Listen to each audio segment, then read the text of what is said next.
pertama ya di tahun yang baru ya. Dan kita sudah melewati 1 tahun bersama dengan Tuhan.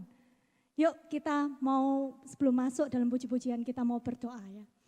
Bapa terima kasih Tuhan atas penyertaan-Mu Tuhan sepanjang tahun 2020. Terima kasih kami memasuki tahun 2021 kami mau berjalan bersama-Mu Tuhan. Mari Tuhan Kau yang memimpin langkah kami Tuhan di sepanjang tahun ini Tuhan.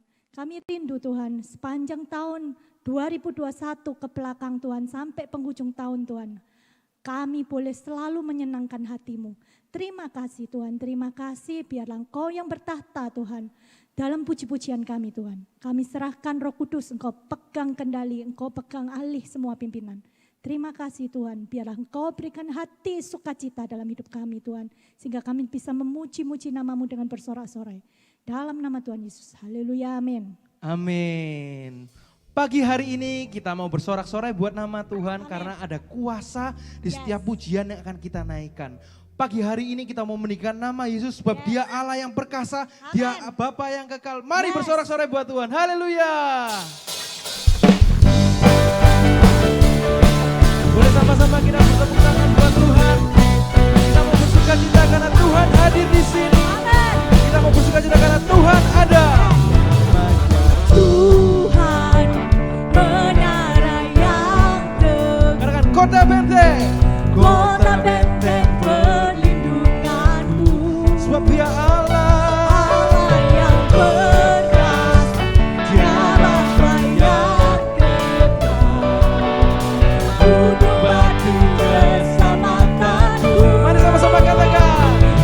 Engkau yang termulia di bumi di surga, termasyur berkuasa selamanya. Engkau yang berkuasa di dalam segala hal, ada kuasa dalam nama Yesus. Mari bersorak-sorai buat Tuhan Allah kita. Sebab Dia baik, Dia Allah yang perkasa.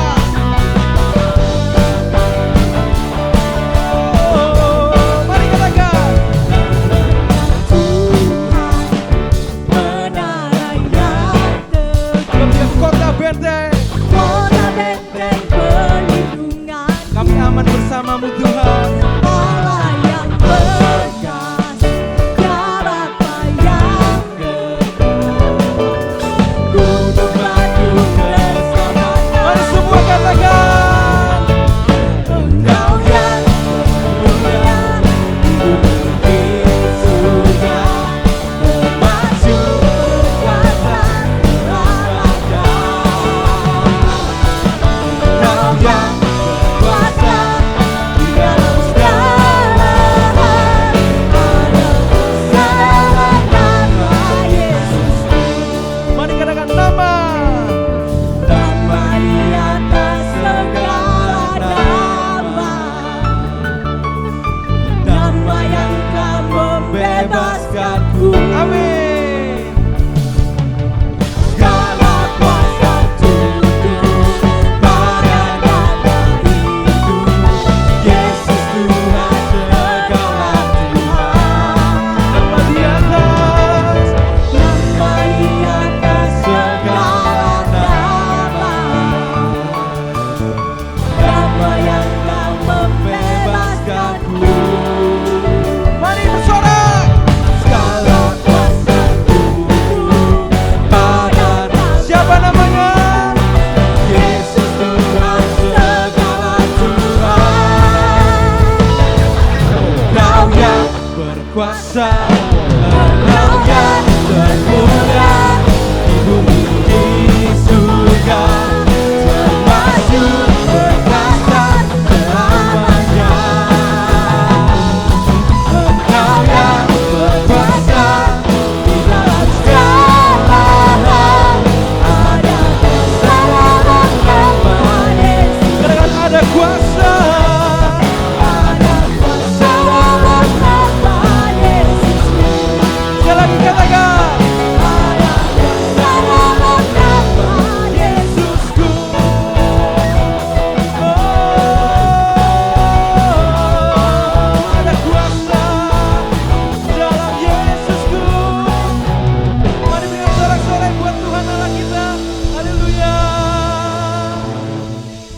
nama Tuhan adalah nama yang berkuasa. Kita sebagai anak Allah tentu diberikan kuasa. Kita diberikan kuasa untuk menjadi pemenang. Kita nggak mau ditipu oleh iblis, tapi kita mau selalu menang di dalam Tuhan. Haleluya, ku diberi kuasa.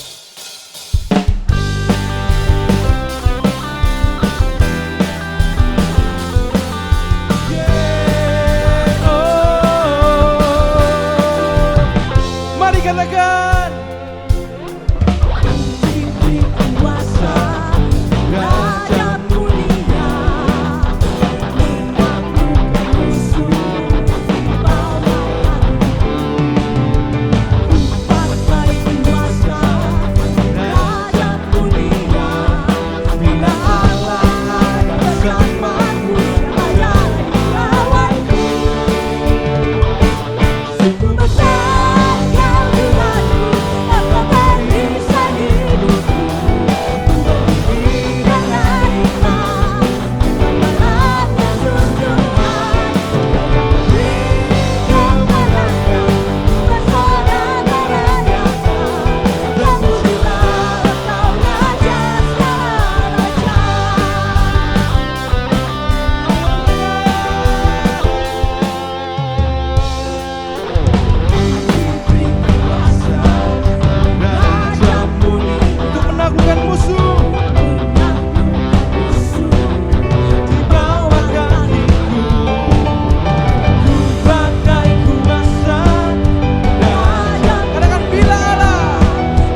kita, dia mengasihi kita lebih dulu.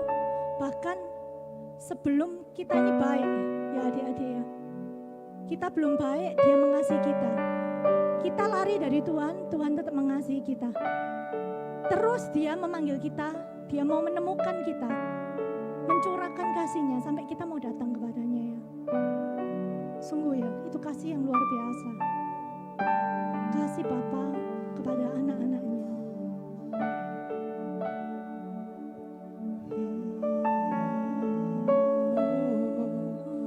Terima kasih Tuhan buat kasih-Mu.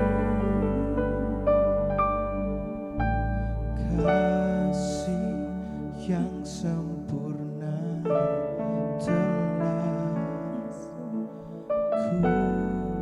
terima dari-Mu, bukan kebaikanku, hanya oleh kasih karunia-Mu Kau pulihkan aku, layakkan Ku untuk dapat memanggil-Mu Bapa. Kau beri yang ku pinta saat ku mencari, ku mendapatkan. Ku ketuk pintu-Mu dan Kau bukakan, sebab Kau Bapa-Ku, Bapa yang kekal. Takkan Kau biarkan aku melangkah hanya sendirian. Kau selalu ada bagiku, sebab Kau Bapa, Bapa yang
setiamu, Kau menyediakan yang ku perlu.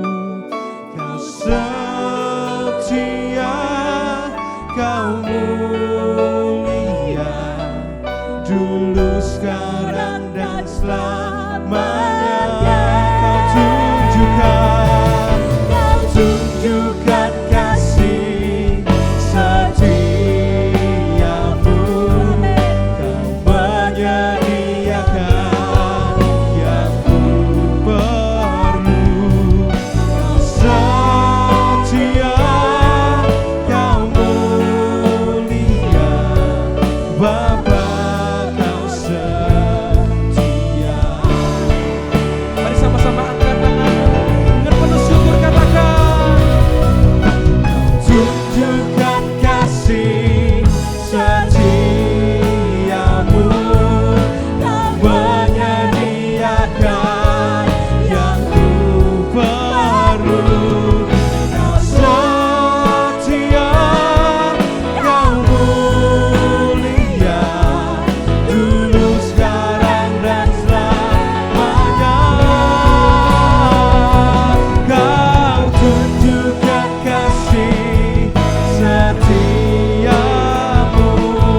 Kau menyediakan yang ku perlu. Kau setia, Kau mulia, Kau setia, Kau mulia, Kau setia, Kau mulia, Bapa, Kau setia. Haleluya. Terima kasih Tuhan buat kesetiaan-Mu, buat kasih-Mu Tuhan. Haleluya.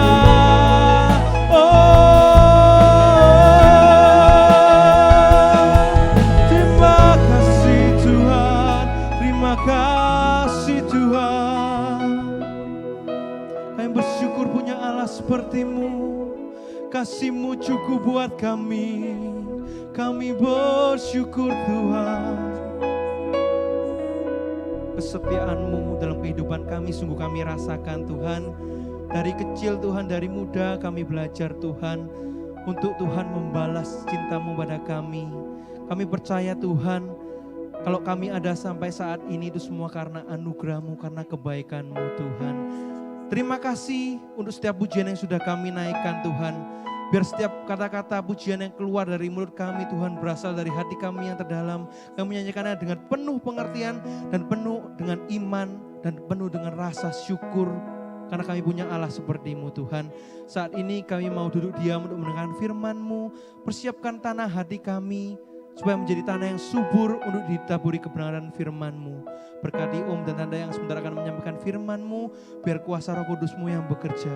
Di dalam nama Tuhan Yesus Kristus, setiap kita yang siap untuk diberi kebenaran firman Tuhan, mari sama-sama katakan amin. Puji Tuhan. Shalom adik-adik sekalian dan Bapak Ibu sekalian yang ada di rumah. Kita mau belajar lagi tentang firman Tuhan ya. 1 tahun kita sudah lalui bersama-sama dengan Tuhan. Dalam keadaan sehat, kuat sampai saat ini. Dan Tuhan menyertai kita, biarpun dalam keadaan pandemi, tapi Tuhan tetap menyertai kita. Tuhan tolong, Tuhan pimpin. Dan ke depan tahun 2021 juga Tuhan akan pimpin kita selama-lamanya. Puji Tuhan. Ya, dan juga tak ketinggalan, saya ucapkan selamat Natal dan selamat tahun baru, tahun 2021, Tuhan menyertai kita. Puji Tuhan. Adik-adik, Bapak Ibu Saudara sekalian, kita mau belajar lagi tentang firman Tuhan, yaitu mengenai Sons of God, yang terdapat di dalam Yohanes 1 ayatnya yang ke-12. Ya, kita mau baca bersama-sama ayat ini. Tetapi semua orang yang menerimanya diberinya kuasa supaya menjadi anak-anak Allah, yaitu mereka yang percaya dalam namanya. Amin. Puji Tuhan. Semua orang yang mau menerima Dia dan percaya kepada Dia, itu akan dijadikan anak-anak Allah. Luar biasa.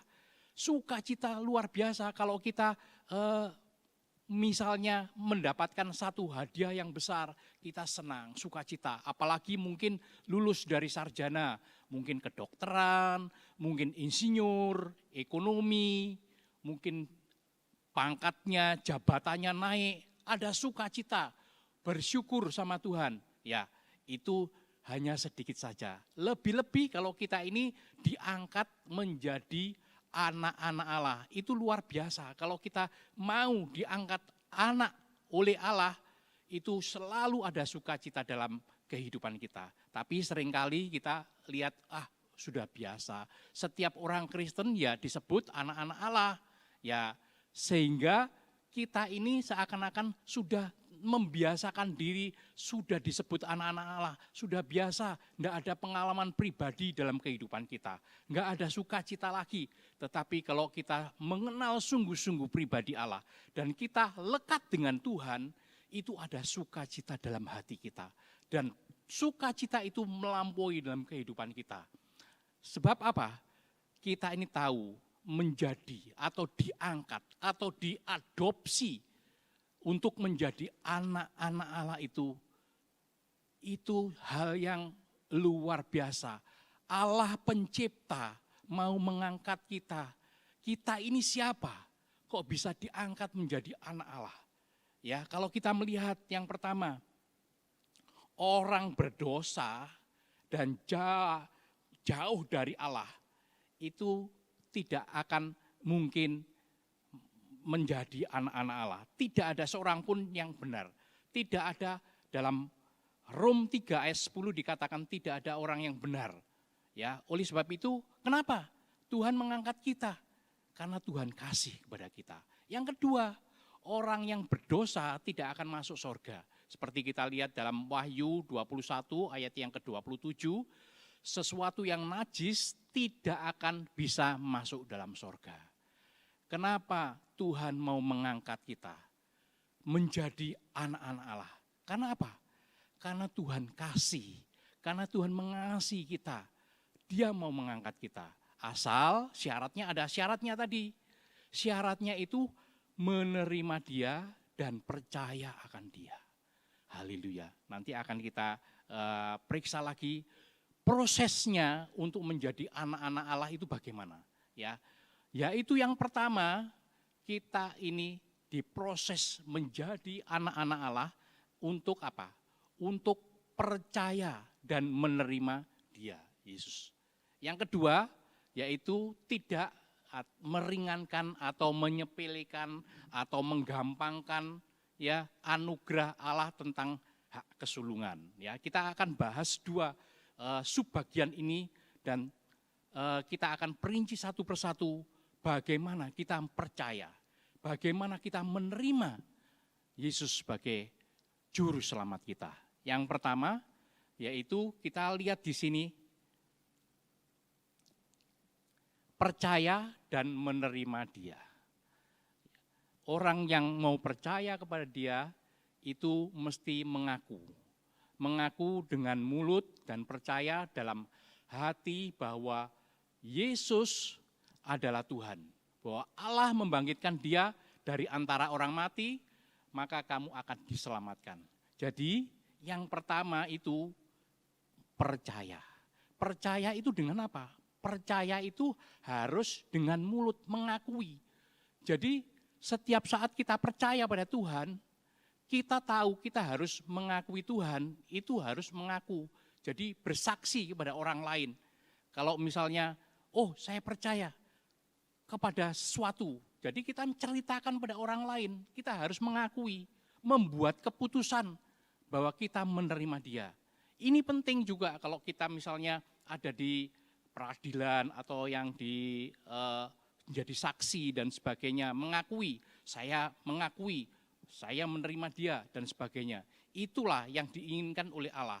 ya, percaya dengan mulut dan menerima dalam hati, bahwa kita ini juga percaya dalam hati, ya. Jadi baik luar pengakuan, memutuskan untuk ikut Yesus dan percaya dengan iman di dalam hati bahwa Yesus itu Tuhan. Ya. Dalam Rom 10 ayat 13, itu dikatakan orang yang berseru akan Tuhan akan diselamatkan. Jadi kalau kita berseru kepada Tuhan, Tuhan akan selamatkan kita. Jadi saatnya kapan kita ini diselamatkan oleh Tuhan? Saatnya yaitu kita berseru pada Tuhan, saat itu juga Tuhan akan menyelamatkan kita. Seperti halnya kita lihat penjahat yang di sebelah kanan Tuhan Yesus waktu disalib, ini penjahat yang jahat, yang berbuat dosa, yang membunuh dengan keji, mungkin merampok dan sebagainya, patut dia itu disalib, dihukum mati, disalib. Waktu itu ada dua penjahat yang bersama-sama dengan Tuhan Yesus disalib, satu di sebelah kiri dan satunya di sebelah kanan. Yang sebelah kanannya penjahat yang juga sama-sama keji, yang kiri juga sama-sama kejam dan kejinya. Tapi pada waktu Tuhan Yesus juga disalib, di tengah-tengah dia berteriak, Tuhan, kalau engkau anak Allah dan engkau sudah sampai di kerajaanmu, ingatlah kepada aku. Saat itu juga Tuhan mengatakan apa? Saat ini juga engkau bersama-sama aku ke dalam Firdaus. Orang itu selamat, penjahat yang di sebelah kanan Tuhan Yesus selamat. Padahal waktunya itu untuk selamat itu kecil sekali, tipis sekali. Dan saat itu juga dia akan mati. Tapi dia mengaku dengan mulutnya, mengaku bahwa Yesus itu Tuhan, bahwa Yesus itu anak Allah. Pasti dia juga akan masuk dalam sorga kalau bersama-sama dengan Tuhan. Dia berseru kepada Tuhan dan Tuhan juga saat itu juga menolong dan dia diselamatkan. Seperti penjahat disalib itu. Jadi mengaku itu perlu. Mengaku dengan mulut itu harus perlu. Karena apa? Karena percaya. Percaya itu mengaku. Intinya adalah mengaku. Dan dalam hati itu percaya. Tuhan, engkaulah Allah yang menebus aku. Yang sudah mati untuk saya. Puji Tuhan. Yang kedua yaitu menerima dia. Apa menerima dia itu? Seperti halnya kita lihat di sini, seperti Sakeus. Kita lihat Sakeus, segera dia menerima Tuhan Yesus, dia cepat-cepat turun. Ya, dikatakan ini dalam Lukas 19 ayat 6. Dia turun, reaksinya sukacita, menerima dengan luar biasa. Dia mau. Ini Sakeus adalah seorang pemungut cukai. Dia pekerjaannya adalah memungut cukai, memunguti pajak dari orang-orang dan pajak yang ditentukan oleh negara dia up mungkin ya, atau mungkin dia seenaknya saja, sekehendak hatinya dia untuk memungut dari warga-warga atau dari rakyat itu untuk dikumpulkan sendiri. Ini Sakeus ini orang yang berdosa, orang yang ya jahat di hadapan manusia, semuanya jahat. Tetapi dia rindu untuk bertemu dengan Tuhan. Karena bentuk tubuhnya, posturnya kecil, pendek, dia naik ke pohon. Untuk apa? Untuk melihat Tuhan Yesus. Tuhan Yesus mau lewat, dia mau melihat, ingin melihat Tuhan Yesus. Dan apa? Dia memanjat pohon ara dan di situ dia lewat, Tuhan Yesus lihat ada orang kok memanjat pohon ara, siapa? Tuhan Yesus mengatakan, turunlah, aku hendak makan minum di rumahmu. Apa reaksi dari Sakeus ini? Dia segera turun dan dengan sukacita. Ya, apa hasilnya? Yang pertama hasilnya yaitu dia itu ada pertobatan yang total dalam kehidupannya, pertobatan yang besar yang terjadi dalam kehidupannya. Ya, kita lihat di situ dia katakan, Tuhan, setengah dari milikku akan kuberikan kepada orang miskin. Dan sekiranya aku ini memeras orang dari seseorang, maka akan kukembalikan 4 kali. 4 kali lipat akan dikembalikan. habis-habisan, saudara. Ada pertobatan yang total. Dia menerima Tuhan Yesus, dia ada pertobatan yang luar biasa dalam kehidupannya. Ya, dalam kehidupannya dia serahkan hartanya. Total dia berubah sama sekali dalam kehidupannya. Separuh hartanya, kalau kita lihat punya harta 1M, separuh 500 juta diberikan pada orang miskin. Dan separuhnya lagi untuk mengembalikan apa yang dia pernah lakukan yang dulu-dulu, yang dulu pernah memeras orang, dikembalikan 4 kali ganda. Luar biasa, sehingga habis-habisan jadi miskin. Tapi tidak apa-apa, dia ada sukacita. Karena apa? Karena hasil menerima Tuhan Yesus itu dalam kehidupannya. Yang kedua apa? Yang kedua dikatakan di sini, ini Sakius, ya ini yang paling utama. Yang paling dirindukan oleh Sakius. Kata Yesus, hari ini telah terjadi keselamatan kepada rumah ini. Wah, luar biasa. Sakius diselamatkan beserta dengan keluarganya. Tentunya keluarganya ada di situ dan dia mendengar juga dan diselamatkan oleh Tuhan. Jadi reaksinya dia ada sukacita yang luar biasa dan hasilnya itu dia sendiri berubah, dia sendiri bertobat, tobat total dan ada keselamatan daripada rumah tangga itu. Jadi apa? Percaya menerima Yesus adalah proses awal dari diselamatkan itu. Ya, jadi kalau orang itu mau diselamatkan, proses awalnya yaitu percaya dan menerima Tuhan Yesus. Ya, puji Tuhan. Kita mau lihat di sini selanjutnya apa perbedaannya. Tadi kita akan membahas mengenai putra-putra Allah, sons of God. Ada S-nya, sons of God dan son of God. Tidak ada S-nya. Jadi kalau tadi sons pakai S itu putra-putra Allah. Dalam KJI disebut putra-putra Allah. Atau kalau kita baca dalam terjemahan baru, itu adalah anak-anak Allah. Apa bedanya? Putra-putra Allah dan putra Allah. Putra-putra ada 2, putra-putra Allah dan putra Allah. Dan apa hubungannya?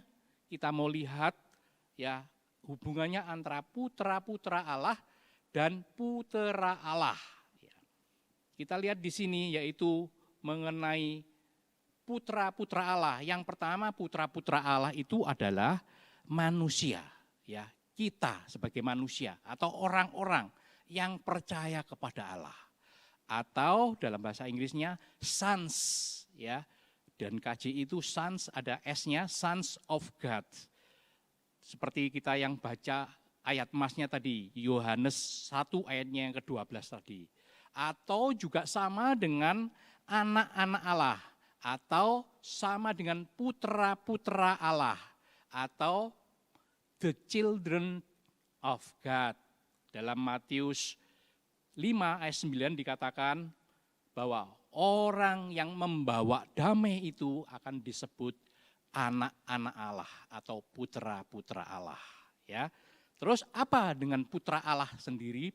Putra Allah itu adalah Tuhan Yesus. Ya. Kesaksian Yohanes Pembaptis, dialah anak Allah. Tuhan Yesus itu anak Allah. Seperti dalam Yohanes 1 ayat 34 dikatakan Yohanes bersaksi bahwa pada waktu dia dibaptiskan, Tuhan Yesus dibaptiskan, maka muncullah Roh Kudus yang berupa burung merpati di atas kepalanya. Itulah putra Allah. Ya, dikatakan dalam 1 Yohanes 1 ayat 34 tadi dikatakan. Dan juga putra Allah ini menjadi yang sulung di antara banyak saudara, ya, di antara banyak saudara seperti dalam Rom 8 ayat 29. Jadi Kristus ini, Tuhan Yesus itu adalah yang sulung. Kita ini semuanya yang jadi putra-putra Allah ini saudara-saudaranya semua. Dan itu Tuhan Yesus itu yang sulung. Itu hubungannya dengan kita. Putra-putra Allah dan putra Allah. Putra Allah itu yang sulung di antara banyak saudara. Seperti dalam Rom 8 ayat 29. Ya. Kemudian yang kedua, kalau putra-putra Allah, kita manusia ini putra-putra Allah yang percaya pada Tuhan, tidak punya hak. Tidak punya hak sama sekali, tetapi diberi hak. Diberi hak oleh Tuhan, ya. Hak itu penting, hak itu perlu.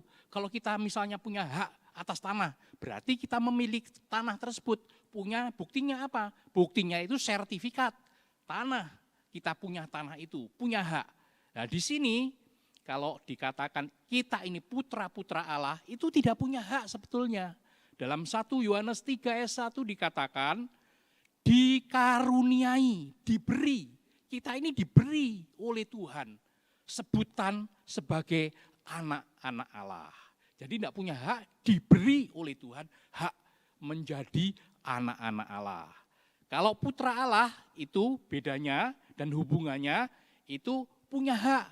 Tuhan Yesus itu Allah sendiri itu punya hak. Bahkan di dalam Ibrani 7 ayat 3 dikatakan dia itu Raja Salem. Yang awal dan yang akhir, Raja Damai. Ya, dikatakan seperti itu. Kemudian dalam Lukas 22 ayat 29 dikatakan Bapa di sorga itu menentukan hak-hak kerajaan kepada Yesus. Dan Yesus itu menentukan hak-hak kerajaan untuk kita. Jadi hak kerajaan itu nanti akan diberikan kepada kita. Yang menentukan siapa? Tuhan Yesus, putra Allah itu yang menentukan untuk kita. Dan kita ini jadi saudara-saudaranya putra-putra Allah akan diberi hak oleh Tuhan. Jadi dia sendiri yang punya hak. Yesus itu yang punya hak. Kita tidak punya hak. Putra-putra Allah tidak punya hak. Tapi dikaruniai hak oleh putra Allah tersebut. Ya, puji Tuhan. Yang ketiga, yaitu kalau kita menjadi putra-putra Allah itu ada syaratnya. Harus memenuhi syarat. Apa syaratnya? Syaratnya seperti yang tadi kita sudah pelajari. Menerima dan percaya. Menerima dan percaya kepada Tuhan. Itu kita diberi hak. Disebut anak-anak Allah. Dikatakan dalam Galati 3 ayat 26 di situ disebutkan bahwa sebab kamu semua adalah anak-anak Allah karena iman dalam Yesus Kristus. Kalau kita beriman dalam Yesus Kristus, kita ini disebut putra Allah, anak-anak Allah. Jadi ada syaratnya. Syaratnya tadi percaya dan menerima Yesus, percaya dan menerima Dia sebagai Allah, ya. Kemudian kita lihat selanjutnya kalau putra Allah apa? Itu yang memberikan syarat. Dia yang memberikan syarat, kita yang menerima syarat, yang memenuhi syarat-syarat itu. Ya, seperti dalam 1 Yohanes 3 ayat 11 dikatakan betapa besar kasih yang dikaruniakan pada Bapa pada kita sehingga kita disebut anak-anak Allah. Ya, sebutan anak-anak Allah itu memang diberikan Allah, diberikan putra Allah itu kepada kita. Ya, di sini disebutkan juga disebut anak Allah yang betapa besarnya Tuhan yang memberikan. Ya. Kemudian yang terakhir, yang keempat itu apa bedanya putra-putra Allah dan dengan putra Allah tadi? Yaitu seberapa banyak orang yang dipimpin oleh Roh Allah adalah putra-putra Allah. Kalau kita dipimpin oleh Roh Kudus, selalu dipimpin dan penuh dengan Roh Kudus, kita ini adalah putra Allah. Haleluya. Yang selalu dipimpin oleh Tuhan. Seperti dalam Rom 8 ayatnya yang ke-14. Juga di situ Roh Kudus bersama-sama dengan kita, bersama-sama dengan roh kita, itu mengakui di hadapan Bapa dan Putra itu. Mengatakan bahwa inilah anak-anak Allah. Karena apa? Karena di dalamnya ada Roh Kudus. Karena di dalamnya dipimpin oleh Roh Kudus. Ya, Rom 8 ayat 16. Tetapi beda dengan putra Allah. Putra Allah. Kalau putra Allah itu Yesus Kristus adalah putra Allah. Ya, ini ada kesaksian pada waktu sida-sida bendahara Kandake, jadi negeri Ethiopia itu seperti sekarang menteri begitu ya, menteri keuangannya, bendaharanya. Nah, ini pejabat besar. Pada waktu itu dia naik kereta dengan cepat ya, sambil dia membaca ya, mungkin ada yang mengemudikan kereta itu dengan kudanya, dia duduk dan membaca kitab Nabi Yesaya. Kemudian ada suara Roh Kudus datang kepada Filipus untuk suruh mendekati keretanya dari sida-sida tersebut. Didekati. Loh, pakai apa mendekati kereta yang berjalan begitu? Mungkin terbang. Ya Tuhan bisa saja mengutus Filipus seperti itu. Sehingga dia dekat dengan keretanya sambil bercakap-cakap. Setelah itu bercakap-cakap, berhenti sebentar. Mari naiklah ke kereta. Akhirnya Filipus dengan sida-sida itu di dalam kereta sambil membahas firman Tuhan, menguraikan firman Tuhan. Ini sukacita yang besar sida-sida ini. Dan dia mau terima Tuhan Yesus. Kenapa? Buktinya dia suruh berhenti, di situ ada air. Mari engkau baptis saya. Sida-sida tersebut langsung saat itu juga dibaptis. Luar biasa. Orang kalau dipakai oleh Tuhan dan penuh Roh Kudus seperti Filipus ini, dia langsung bisa membaptiskan. Ya seringkali kita juga berusaha bersaksi. Ya kalau Tuhan menyertai kita, bisa langsung dia percaya dan bisa dibaptis seperti ini sida-sida. Sida-sida ini ada kesaksian dari Filipus langsung dibaptis. Dan saat itu juga dia katakan, saya percaya bahwa Kristus Yesus itu adalah putra Allah. Ya, itu dalam Kisah 8 ayat 37. Dibimbing oleh Filipus dan ini sida-sida ini percaya sungguh-sungguh kepada Tuhan.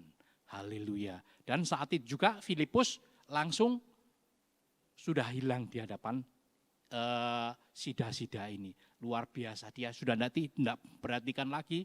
Ini Filipus sudah di tempat yang lain. Bisa menghilang.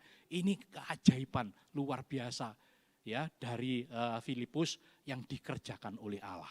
Puji Tuhan ya. Kemudian juga ada kesaksian dari Timotius, Silas, Silvanus itu bahwa Yesus Kristus itu adalah putra Allah. Putra Allah. Yesus Kristus itu putra Allah. Dalam 2 Korintus 1 ayatnya yang ke-19. Ya, ini ada 4 perbedaan ya kita lihat antara putra-putra Allah dan putra Allah. Jadi kita ini adalah saudara-saudara daripada Kristus. Ya, Kristus itu menjadi yang sulung dan kita ini saudara-saudaranya. Kalau kita menjadi putra-putra Allah, puji Tuhan. Yang kedua tadi percaya dan menerima. Percaya dan menerima Tuhan Yesus ya. Sekarang yang kedua kita lihat tidak meringankan ya, tidak meringankan anugerah Allah ya. Kita mau lihat contoh kehidupan dari Esau dan Yakub. Ini terdapat dalam Kejadian 25 ayat 19 sampai 34. Dikatakan di situ kalau kita lihat kehidupan dari Esau dan Yakub ini adalah 2 bersaudara kembar ya, keluarnya hampir bersamaan tapi ada yang lebih dulu, Esau lebih dulu, baru Yakub hampir bersamaan. Tetapi dengan satu ibu, satu bapak dan kelahirannya hampir bersamaan tapi karakternya berbeda jauh. Karakternya berbeda jauh. Nasibnya juga berbeda jauh. Semuanya berbeda antara Esau dan Yakub. Kenapa seperti itu? Kita mau lihat kehidupan dari 2 bersaudara ini, Esau dan Yakub ini ya. Kita lihat pada waktu Ishak anak Abraham ya. Ishak anak Abraham menikah dengan Ribka pada usia 40 tahun. Ishak dan Ishak itu anak Abraham. Abraham memperanakan Ishak, ya itu ada dalam ayatnya yang ke-19, 25 ayat 19. Kenapa? Berulang kali ini Ishak dan Abraham diulang-ulang namanya, dibolak-balik. penting, karena Tuhan itu penting. Alkitab aja menyebutkan berulang kali, berarti ini adalah orang yang cukup penting di hadapan Tuhan. Ishak dan Abraham. Ishak dan Abraham sama-sama anak Tuhan, yang takut akan Tuhan, yang setia sama Tuhan, yang taat sama Tuhan. Ini di hadapan Tuhan itu indah.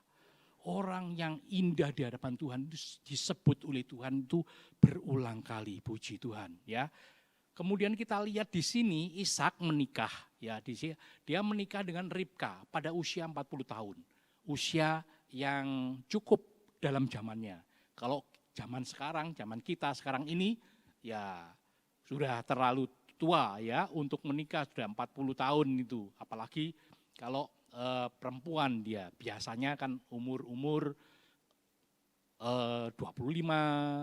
28, ya 30 gitu. Kalau 40 ya boleh saja, enggak apa-apa. Tapi ini Ribka menikah dengan Ishak itu umurnya 40 tahun, ya, 40 tahun. Ishak itu menikah dengan Ribka itu adalah jalan dari Tuhan. Pilihan dari Tuhan sendiri. Seringkali memang zaman sekarang memilih sendiri. Puji Tuhan, enggak apa-apa memilih sendiri. Tetapi juga harus tanya-tanya sama Tuhan. Apakah memang betul dari Tuhan. Ishak, begitu juga Ishak. Ishak ini menyerahkan semua pada Tuhan. Dia tinggal di rumah saja. Yang mencarikan itu Tuhan sendiri. Yang menjodohkan Tuhan sendiri. Melalui memang orang lain. Abraham menyuruh Eliezer hambanya untuk pergi ke tanah leluhurnya atau tanah nenek moyangnya untuk mencarikan istri untuk Ishak ini. Ternyata Tuhan memimpin, Tuhan memilihkan yang indah. Kemudian Ribkah lah yang menjadi istri dari Ishak ini. Jadi tidak perlu cari-cari. Dia berdoa, dia ada di rumah, ya mungkin Ishak ini taat mengerjakan pekerjaannya dan sebagainya, dan dia sendiri hidup dalam Tuhan. Istrinya diberikan kepada Ishak oleh Tuhan, pilihan daripada Tuhan. Ya, puji Tuhan. Itu terdapat dalam Kejadian 24 ayat 7, boleh nanti dibaca ya. Kemudian kita lihat selanjutnya di sini, Ishak itu berdoa untuk istrinya, sebab dia mandul. Tuhan mengabulkan doanya sehingga istrinya mengandung. Ya, Ishak ini berdoa untuk istrinya supaya mengandung. Ya, dalam satu rumah tangga itu tentunya memang harus saling mendoakan. Ya, istri mendoakan suaminya, suami juga mendoakan istrinya. Begitu juga kalau sudah punya anak, anaknya didoakan oleh orang tuanya masing-masing supaya Tuhan pimpin, supaya Tuhan lindungi, jagai. Ya, ini Ishak ini juga berdoa sungguh-sungguh kepada Tuhan. Ya, suaminya berdoa. Karena apa? Karena dia tahu perasaan daripada istrinya ini nggak bisa mengandung, nggak bisa melahirkan. Ya, sudah lama nggak bisa melahirkan. Dan dia Ishak ini berdoa sungguh-sungguh untuk Ribkah. Akhirnya Tuhan kasih seorang anak. Dia bisa mengandung. Tuhan itu luar biasa. Dia menempati janjinya kepada setiap orang yang harap pada Tuhan. Doa juga dari Ishak. Ini yang orang yang taat, yang percaya kepada Tuhan itu besar kuasanya. Kalau kita lihat di dalam Matius 21 ayat 22 dan juga dalam Yakobus 5 ayat 16, doa orang benar itu besar kuasanya. Kalau kita berdoa, mungkin ada masalah dalam rumah tangga, dalam keluarga, apa yang diperlukan, berdoa sungguh-sungguh. Mungkin ada suami istri ya yang belum punya anak, pingin punya anak, doa sungguh-sungguh, Tuhan pasti akan tolong. Juga suaminya berdoa, istrinya juga berdoa, sama-sama berdoa berdua. Itu indah di hadapan Tuhan. Tuhan pasti memberikan janjinya tepat pada saatnya. Tuhan tidak pernah terlambat. Ya. Kemudian kita lanjutkan lagi. Anak-anaknya bertolak-tolakan di dalam rahimnya dan ia berkata, mengapa aku hidup? Ribkah pergi meminta petunjuk Tuhan. Ya, kita lihat di sini yaitu Ribkah itu mengeluh kepada Tuhan. Sebab apa? Anaknya itu bertolak-tolakan.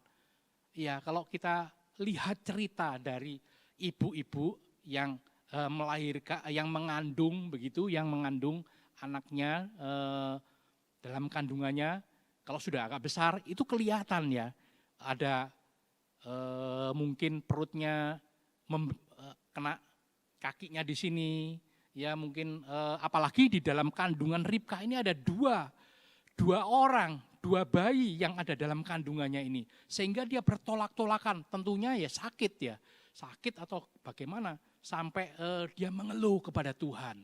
Ya, ini dua orang, dua bayi yang di situ sudah bertolak-tolakan satu sama lain. Ya, dia apa yang dia kerjakan? Dia minta pimpinan penyertaan Tuhan. Itu perlu dalam kehidupan kita ya. Untuk mendidik anak itu memang harus sejak dari kandungan.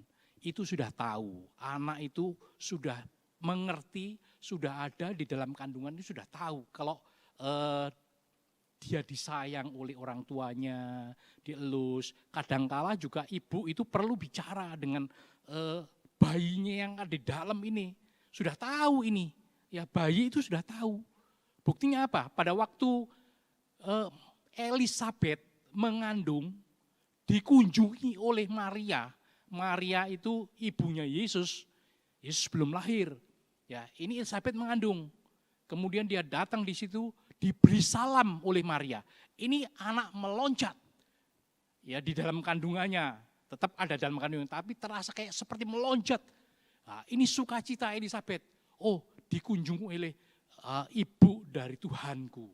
Ya, dikatakan seperti itu sehingga anak yang dalam kandungan Elisabeth itu kegirangan, sukacita. Ya, puji Tuhan. Seperti ini juga anak yang dalam kandungan itu sudah ada, sudah tahu. Maka dari itu kadangkala kalau ibu-ibu yang tidak suka sama kandungannya itu sudah kebangetan sekali. Sebab apa? Sebab anak itu sudah ada dalam kandungannya. Sehingga kadang-kadang, wah kalau nggak suka sampai mau digugurkan, itu pembunuhan. Ya, oleh sebab itu kalau kita ini ada istrinya itu mengandung, wah dikasihani, bahkan mungkin bisa diajak bicara anak yang di dalam kandungan ini dan dimintakan hikmat dari Tuhan sehingga anak ini sejak dari kandungan sudah menerima Tuhan, sudah dengar suara Tuhan, sudah dengar firman Tuhan. Itu lebih baik, minta pimpinan, minta petunjuk dari Tuhan. Ya, itu perlu dalam kehidupan rumah tangga, lebih-lebih ibu-ibu dan bapak-bapak yang masih muda-muda, yang masih ingin punya anak lagi. Ya, Tuhan menyertai, dalam mendidik pun itu sulit. Maka dari itu mintalah pimpinan penyertaan Tuhan untuk mendidik anak-anak yang Tuhan berikan kepada ibu-ibu tersebut. Ya, seperti Ribkah ini, Ribkah juga meminta petunjuk dari Tuhan, minta hikmat dari Tuhan. Bagaimana ini anak bertolak-tolan, dia berdoa untuk anak-anaknya ini. Ya, kemudian kita lihat selanjutnya. Nah, firman Tuhan kepada Ribkah, dua bangsa ada dalam kandunganmu dan dua suku bangsa akan berpencar dalam rahimmu. Yang satu itu lebih kuat dari yang lain. Dan anak yang tua akan menjadi hamba anak yang muda. Kita lihat di sini janji Tuhan itu digenapi kepada Ribkah. Nubuatnya dinubuatkan di dalam kandunganmu ada dua bangsa, dua anak. Zaman dulu nggak ada CT scan atau untuk itu teknologi untuk melihat anak yang belum lahir dalam kandungan belum ada. Ya, tapi Tuhan sudah tahu kalau di dalamnya itu ada dua. Ribkah pun tidak tahu, diberitahu oleh Tuhan kalau dalam kandungannya itu ada dua bangsa, dua anak yang ada dalam dia.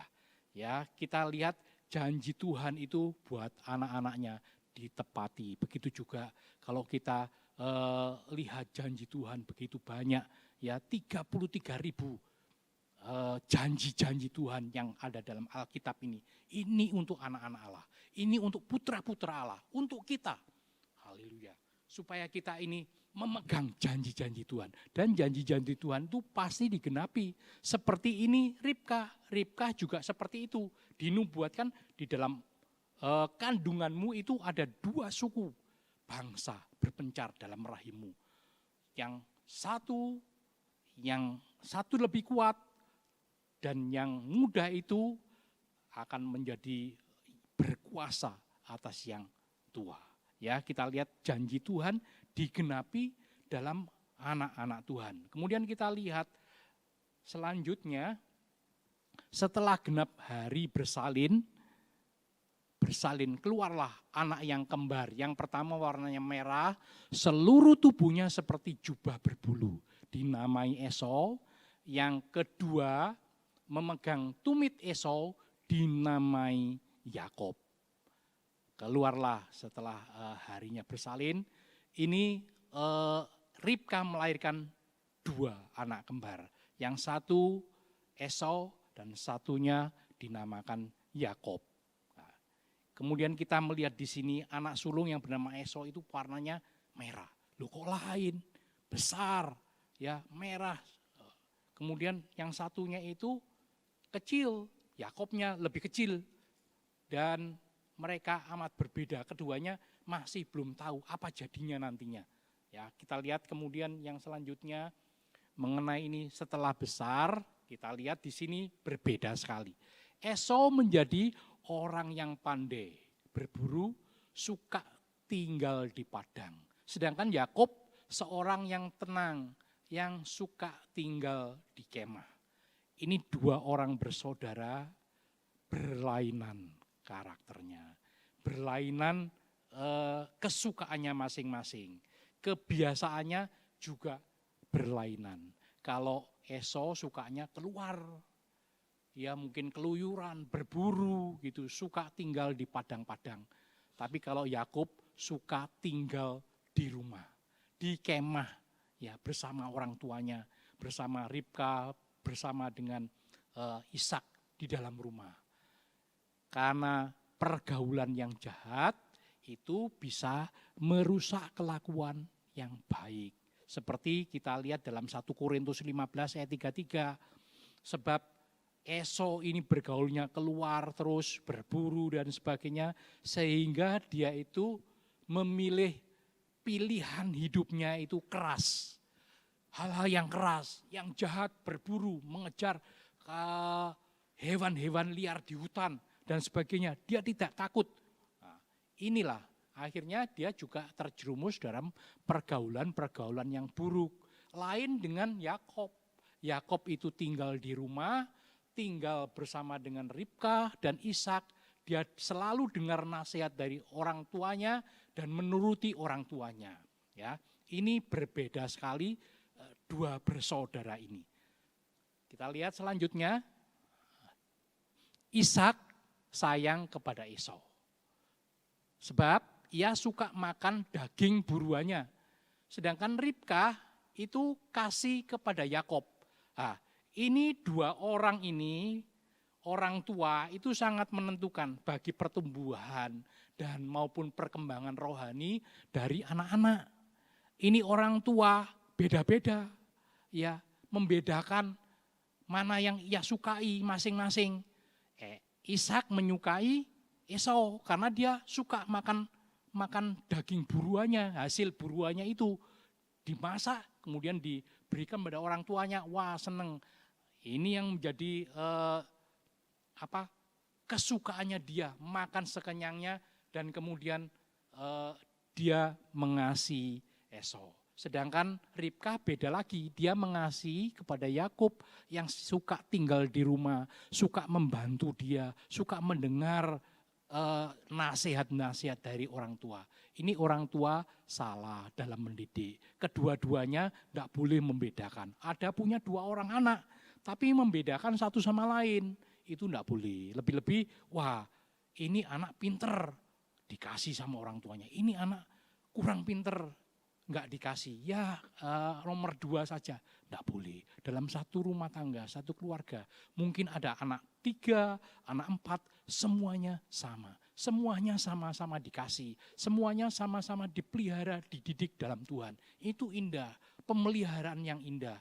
Ini peran orang tua dari Ishak dan Ribkah ini salah. Karena apa? Dia membeda-bedakan anaknya satu sama lain, sehingga mereka pun juga akan mengetahui kelakuan dari orang tuanya, perilaku dari orang tuanya. Oh, saya kok dibedakan seperti ini dengan orang tuanya. Pasti akan tahu. Maka dari itu jangan membedakan. Anak satu sama lain itu harus disamakan, dikasih bersama-sama, didoakan bersama-sama, diberi hal-hal yang sama. Ya mungkin satu sama lain keperluannya masing-masing diberi yang seadil-adilnya. Tidak membedakan satu sama lain. Karena Tuhan juga tidak pernah membedakan orang. Ya, kita lihat dalam Kisah 10 ayatnya yang ke-34 itu dikatakan bahwa Allah tidak membedakan orang. Allah tidak pernah membedakan orang. Ya. Kemudian kita lihat selanjutnya, yaitu Yakub sedang memasak sesuatu, datanglah Esau dengan lelah dari padang. Ya, ini akibat daripada Esau yang sering berburu, dia sering di hutan-hutan, kemudian dia pernah ada di rumah, sehingga dia datang di rumah, dia lihat, wah ini Yakub memasak masakan yang enak. Dia ingin makan makanan masakan dari Yakub. Ya, tentunya mestinya dalam satu keluarga itu saling berbagi, saling memberikan dan sebagainya, tentunya seperti itu. Tetapi ini Yakub itu ada hal yang lain yang akan diambilnya daripada Esau ini. Kita melihat selanjutnya di sini kata Esau, berikanlah kiranya aku menghirup sedikit dari yang merah-merah itu, karena aku lelah. Itulah sebabnya ya disebut Edom. Ya, Esau minta kacang merah, yang merah-merah itu, minta sedikit kepada Yakub. Yakub tetap memasak saja. Dia tahu apa yang dia inginkan.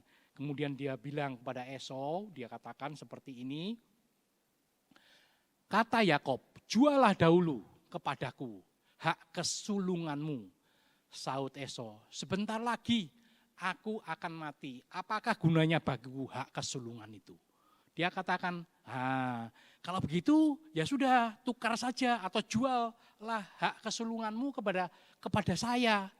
Akan aku berikan semua ini kacang merah dan mungkin yang lain-lainnya, masakan yang lain seperti yang dimasak oleh Yakub ini akan diberikan semua. Yakub barter dengan Esau, ditukar hak kesulungannya. Esau mengatakan, ya buat apa, saya sebentar lagi mati. Tidak ada gunanya hak kesulungan itu. Nah, kita lihat di sini, saudara, ini Esau itu meringankan. Ya, dia rasa-rasanya sudah tidak ada gunanya itu hak kesulungan bagi dia. Ya, kita lihat selanjutnya, kata Yakub, bersumpahlah dahulu kepadaku. Maka bersumpahlah ia kepada Yakub dan dijualnyalah hak kesulungan kepada Yakub. Nah, ini Yakub ini pinter, dia wah gimana caranya mengikat kata-kata dari Esau ini. Karena dia meremehkan, menggampangkan saja. Ya enggak apa-apa, ambil saja hak kesulungan itu. Sebentar lagi saya mati, enggak ada gunanya buat saya. Begitu meringankan, menyepelekan dari hak kesulungan itu. Sehingga apa yang bisa dipegang kata-kata dari Esau ini, akhirnya dia disuruh bersumpah. Ini zaman perjanjian lama. Enggak boleh kalau perjanjian baru enggak boleh bersumpah. Ya berjanji boleh ya. Itu harus seperti ya di atas yang ya dan tidak di atas yang tidak. Tetapi ini Yakub pada waktu perjanjian lama dia katakan, kamu harus bersumpah dahulu supaya hak kesulungan itu menjadi milik saya. Dan setelah itu makanlah ini kacang merah, bubur kacang merah ini dan yang masakan-masakan yang lainnya. Akhirnya Yakub berjanji dengan Esau dan Esaunya juga mau bersumpah untuk melepaskan, untuk merelakan semua hak kesulungan kepada Yakub. Ya, selanjutnya kita lihat di sini Yakub memberikan roti dan kacang merah itu kepada Esau, ia makan dan minum lalu pergi. Demikianlah Esau memandang ringan hak kesulungan itu. Ini yang fatal dari Esau. Esau itu memandang ringan, memandang sangat ringan hak kesulungan itu. Dia berikan, dia tukar dengan kacang merah yang hanya mungkin semangkok atau 2 mangkok mungkin, ya kita tidak disebutkan di situ, asal dia perutnya kenyang, sudah tidak memikirkan hak kesulungan apa yang diperlukan oleh Yakub itu. Kita lihat selanjutnya di sini, saudara, kita sudah bahas mengenai hak kesulungan tadi. Ya, apa artinya hak kesulungan itu? Apa pentingnya? Apa perlunya? Ya, kalau dalam Perjanjian Lama kita lihat di sini, hak kesulungan itu adalah penting sekali, ya, penting dan diperlukan. Ya.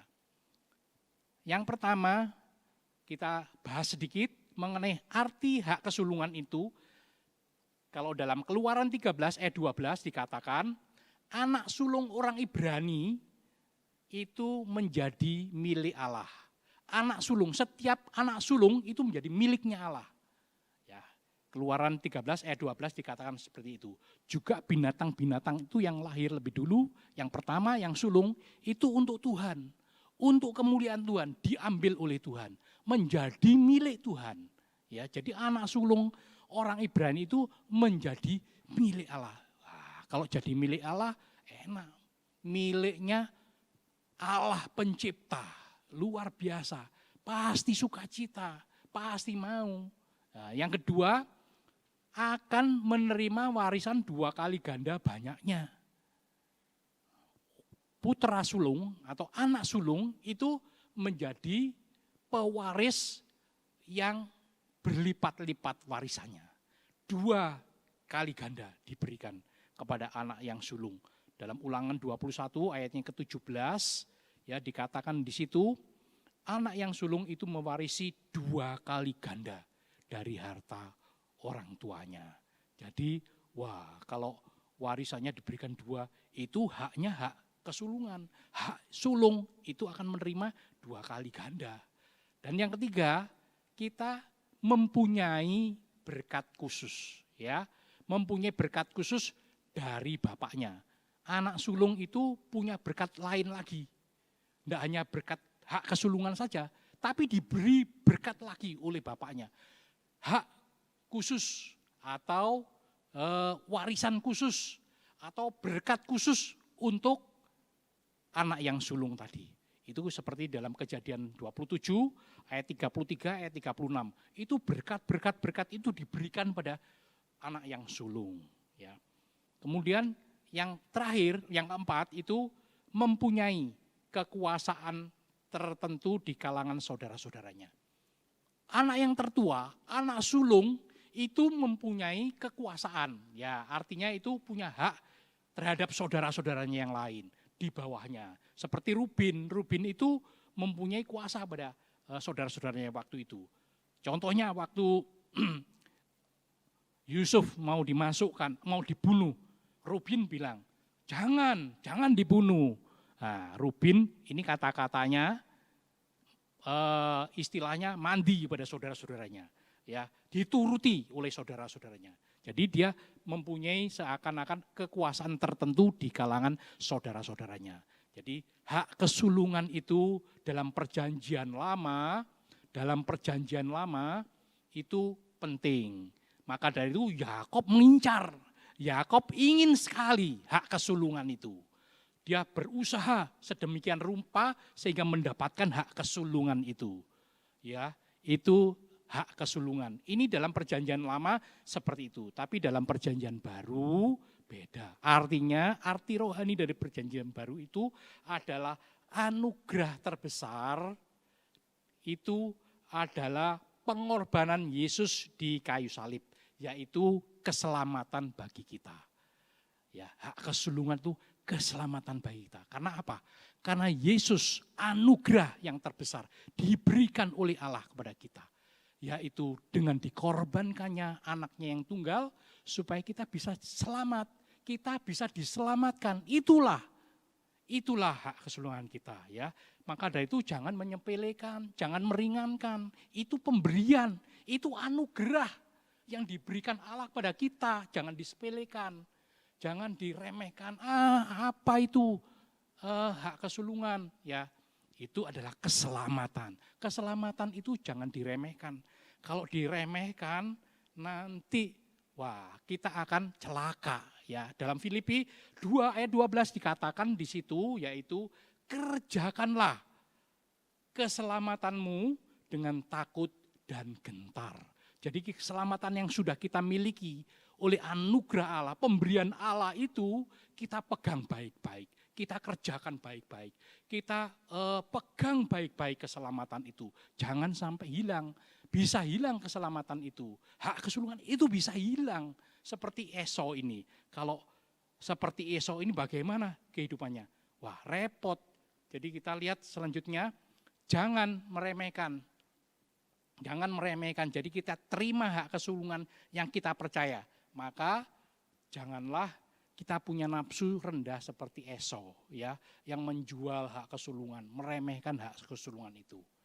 Sesudah itu ia ditolak dan tidak ada tempat baginya. Seperti dalam Ibrani 12 ayat 16 sampai 17. Ishak sudah memberkati Yakob dengan berkat hak kesulungan, dengan hak kesulungan diberikan pada Yakob. Dia minta lagi kepada bapak, enggak bisa, sudah habis, sudah tidak ada lagi hak kesulungan. Biarpun dia menangis sampai bagaimanapun juga, tidak akan datang itu hak kesulungan. Sudah diambil oleh Yakob. Maka dari itu kalau kita sudah terima keselamatan itu, pegang baik-baik. Kerjakanlah keselamatan kita dengan baik-baik. Dengan takut dan gentar akan Allah. Ya, puji Tuhan. Kita lihat di sini selanjutnya. Jadi apa? Apa keuntungannya menjadi putra-putra Allah itu? Buat kita ini apa? Kalau kita ini jadi putra Allah itu keuntungan kita ini apa? Punya hak sulung itu keuntungannya bagi kita ini apa? Yang pertama yaitu keselamatan turun untuk anak-anak Allah. Seperti Sakeus tadi, keselamatannya turun dalam rumah tangga, keluarganya. Semua diselamatkan, puji Tuhan. Ada perubahan total, ada pertobatan yang besar dalam diri Sakeus. Menerima keselamatan. Itu yang penting. Ya, keuntungan menjadi putra Allah itu kita dapat keselamatan dari Tuhan tersebut. Yang kedua, apa keuntungannya? Karena dari kepenuhannya kita terima anugerah demi anugerah. Kita terima kasih karunia demi kasih karunia. Ya, anugerah diberikan, anugerah lagi demi anugerah, ya seperti dalam Yohanes 1 ayat 16. Apa enggak enak jadi putra Allah? Selalu diberi karunia terus, karunia, kemurahan dari Allah. Itu keuntungannya kalau kita ini menjadi putra-putra Allah yang mau taat, yang mau setia pada Tuhan. Luar biasa, anugerah, kemurahan dari Tuhan juga pernah dalam kehidupan saya berulang-ulang kali. Ya, kemarin lalu tepatnya tanggal 24 ya, Desember itu teman dari istri saya itu masuk rumah sakit. Kemudian dia katakan, kenapa? Sakit. Kok masuk rumah sakit? Oh iya, dia positif. Positif apa? Positif kena COVID katanya. Waduh. Dia selalu dekat dengan istri saya. Akhirnya anak saya yang di luar kota bilang, "Ma, periksa." Wah, ya saya juga disuruh periksa karena tinggal satu rumah dengan istri saya, dengan anak saya satunya. Periksa, bertiga suruh periksa semua. Sebetulnya saya enggak mau periksa. Saya selain juga was-was juga takut ya gimana. Ya akhirnya suruh periksa hari itu juga tanggal 25-nya.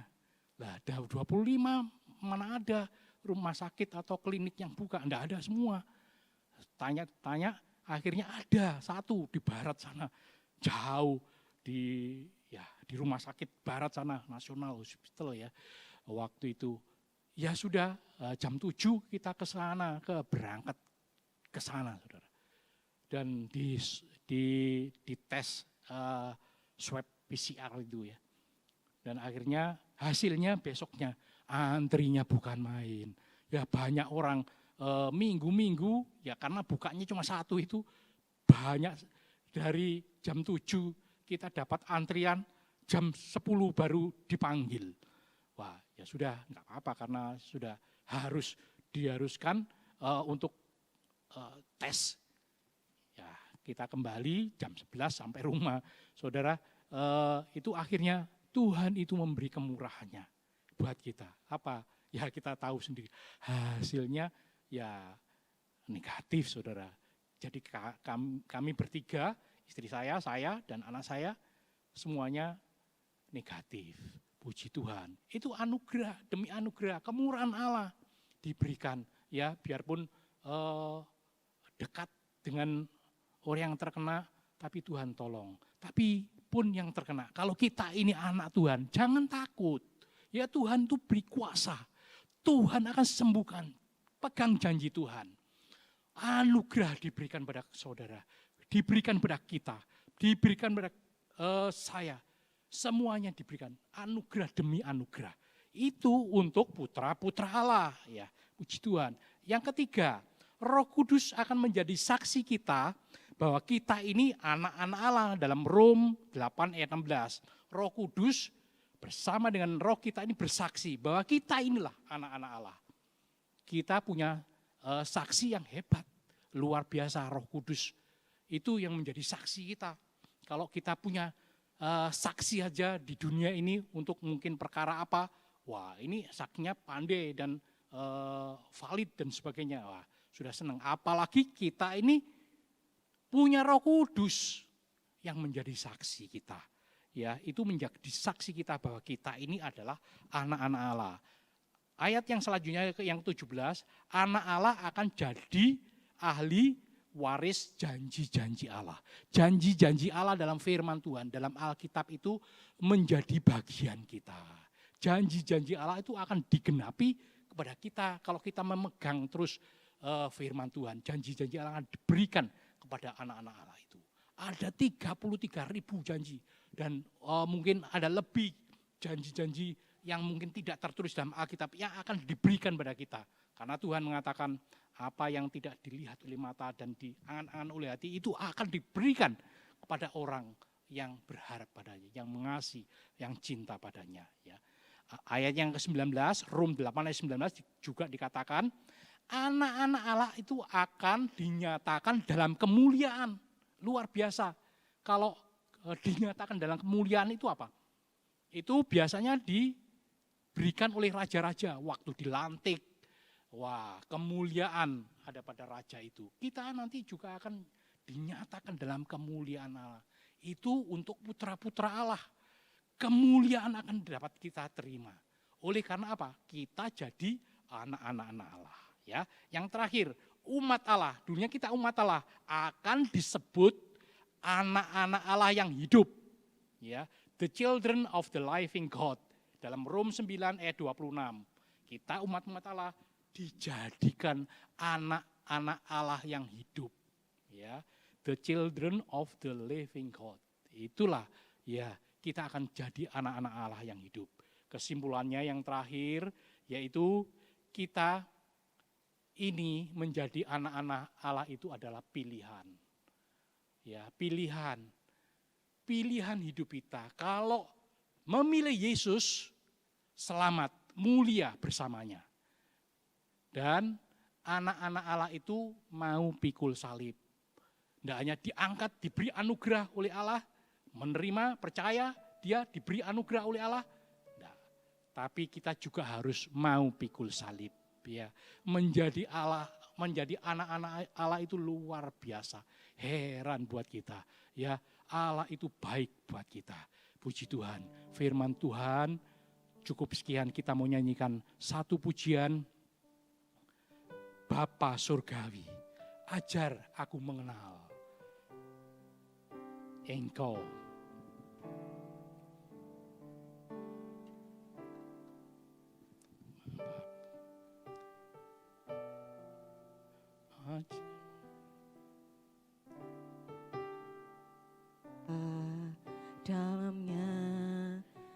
kasih-Mu.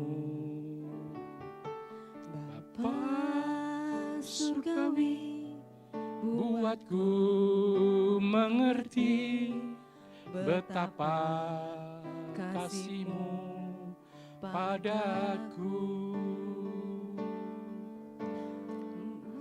Yang terjadi di dalam hidupku, ajarku menyadari Kau selalu sertaku, beri hatiku selalu bersyukur padamu, karena rencanamu indah bagiku. Bapa surgawi, ajarku, surgawi, ajarku mengenal betapa dalamnya kasih-Mu.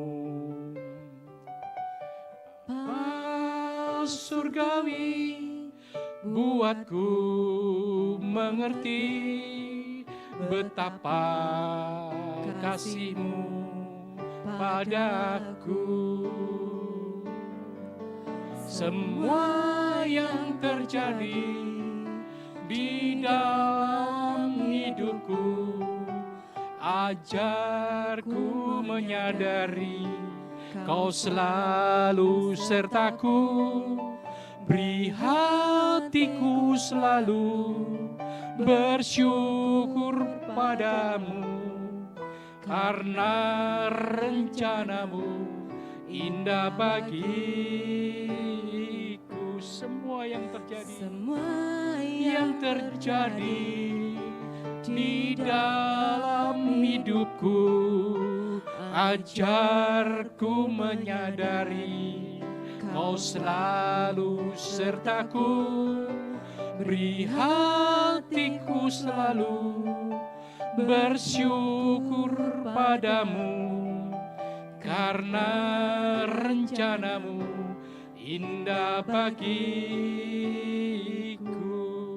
Haleluya. Kalau kita mau menyadari Tuhan itu selalu beserta dengan kita, kita akan selalu bersyukur, kita akan selalu bersuka cita, karena kita ini anak-anak Allah. Jangan sepelekan keselamatan yang sudah kita pegang. Jangan meringankan apa itu keselamatan, tapi peganglah dengan baik-baik. Keselamatannya sudah kita pegang, jangan sampai terhilang. Tidak akan bisa kembali kalau tidak bertobat sungguh-sungguh. Jangan sampai kehilangan keselamatan itu. Kita mau nyanyikan satu kali lagi nyanyian ini, dan kita akan masuk dalam doa. Bapa Sorgawi,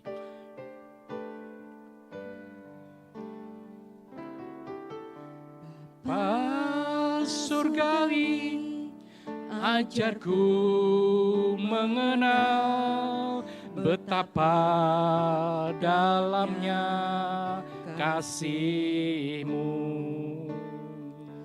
Bapa Surgawi, buatku mengerti betapa kasih-Mu padaku. Semua yang terjadi di dalam hidupku, ajarku menyadari Kau selalu sertaku, beri hatiku selalu bersyukur padamu, karena rencanamu indah bagiku.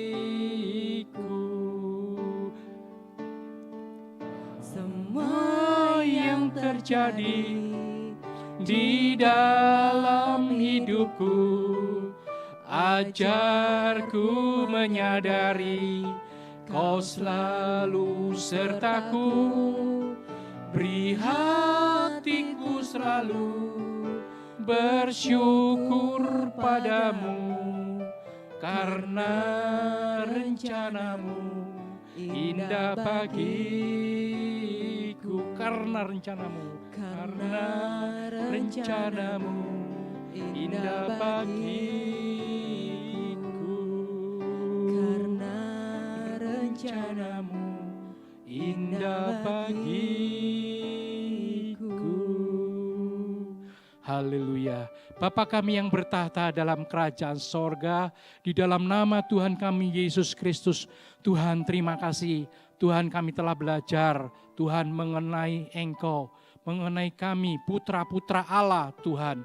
Oh sungguh luar biasa, kalau kami menjadi putra-putra Allah, Engkau sudah mengangkat kami jadi anak-Mu, dan oleh anugerah kemurahan-Mu, kasih-Mu yang besar, Engkau memberikan kami sebutan anak-anak Allah, supaya Tuhan dalam hati kami ada sukacita. Oh bersyukur pada Engkau senantiasa selalu, karena kami tahu keselamatan itu sudah kami pegang.